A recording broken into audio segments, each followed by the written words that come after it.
తాజాంశాన్ని చూస్తున్నాం. నకిలీ మద్యం కేసులో జోగి రమేష్, జోగి రామును ఎక్సైజ్ అధికారులు 3వ రోజు కస్టడీకి తీసుకున్నారు. ఇక మరింత సమాచారం మా ప్రతినిధి జయప్రకాష్ అడిగి తెలుసుకుందాం. జయప్రకాష్, జోగి సోదరుల కస్టడీకి సంబంధించిన వివరాలేంటి? షాహీన్ కొద్దిసేపటి కిందటే జోగి రమేష్ సోదరులను ఎక్సైజ్ పోలీసులు కస్టడీకి తీసుకున్నారు. సాయంత్రం వరకు వారిని విచారిస్తారు. ఈ రోజు 3వ రోజు కస్టడీకి తీసుకొని విచారించనున్నారు. ఇందులో కేసులో ప్రధానంగా చూసుకున్నట్లయితే నకిలీ మద్యం కేసులో కీలకంగా ఉన్నటువంటి జనార్దన్ రావు, జగన్మోహన్ సోదరులకు కీలకంగా అంటే వాళ్ళకి అండగా ఉంటానని హామీ ఇచ్చి వ్యాపారం ప్రారంభించేందుకు సహాయ సహకారాలు అందించారు, ఆర్థిక లావాదేవీలు జరిపారని జోగి రమేష్ సోదరుల పైన ఆరోపణలు ఉన్నాయి. దానికి సంబంధించిన ప్రాథమిక విచారణ అనంతరం కొన్ని ప్రాథమిక ఆధారాలను కూడా ఎక్సైజ్ పోలీసులు వారు సేకరించారు. ఆ సేకరించిన తర్వాత వాళ్ళని అందులో ఎఫ్ఐఆర్ లో A18, A19 నిందితులుగా చేర్చి ఇటీవల అరెస్ట్ చేసింది అందరికీ తెలిసింది.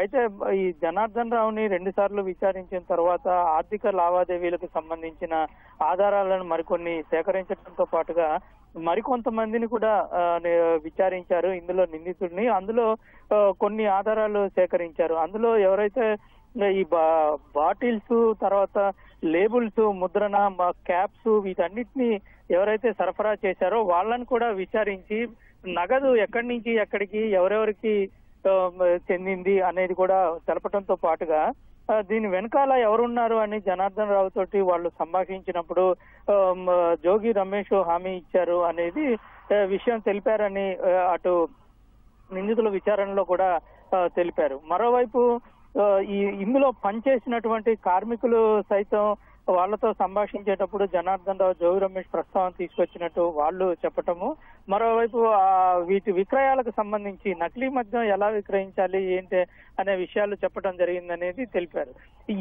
ఈ విచారణలో కీలకంగా చూసుకున్నట్లయితే జోగి రమేష్ సోదరులకి, జనార్దన్ రావు సోదరులకి ఆర్థిక లావాదేవీలు ఎలా జరిగాయి, ఎప్పుడు ఎక్కడ ఎలా కలిశారు, ఎప్పుడెప్పుడు కలిశారు, ఏం మాట్లాడారు అనే విషయాలన్నింటినీ వీళ్ళు ఈ ఎక్సైజ్ అధికారులు ఈ విచారణలో రాబట్టనున్నారు. ప్రాథమికంగా ఈ ఆధారాలకు సంబంధించి కొంత సేకరించినప్పటికీ ఎంతెంత అంటే ఇప్పటి వరకు ఉన్న సమాచారం ప్రకారంగా కొన్ని లక్షల రూపాయలు విడతల వారీగా వాళ్ళ మధ్య జరిగే ట్రాన్సాక్షన్స్ జరిగినాయని తెలుస్తుంది. ఇంకా ఎక్కడెక్కడ జరిగినాయి అనేది తెలుసుకోవడంతో పాటుగా జోగి రమేష్ కి ఎవరి నుంచైనా ఆదేశాలు వచ్చాయా, ఆయన ఉద్దేశపూర్వకంగానే ఈ జనార్దన్ రావుకి ఈ హామీ ఇచ్చారా అనేటువంటి విషయాలపైన ఇంకా పూర్తి స్థాయిలో ఆధారాలు సేకరించేందుకు విచారణ చేస్తూ ఉన్నారు.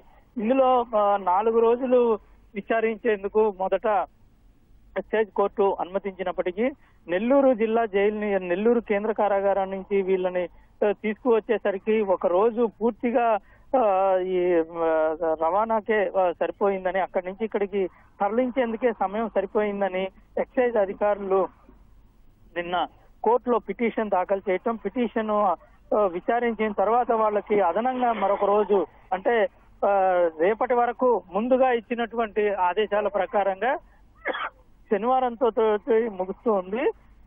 కానీ అదనంగా నిన్న ఇచ్చినటువంటి ఉత్తర్వుల ప్రకారంగా ఆదివారంతో ఈ విచారణ ముగిసేందుకు అవకాశం ఉంది. ఆదివారం సాయంత్రం విచారణ తర్వాత కోర్టులో న్యాయమూర్తి ముందు ప్రవేశపెట్టిన తర్వాత మళ్ళా వాళ్ళని వైద్య పరీక్షలు చేయించి అక్కడకు ఇటు నెల్లూరు కేంద్రాగారానికి తరలిస్తారు. షాహీన్.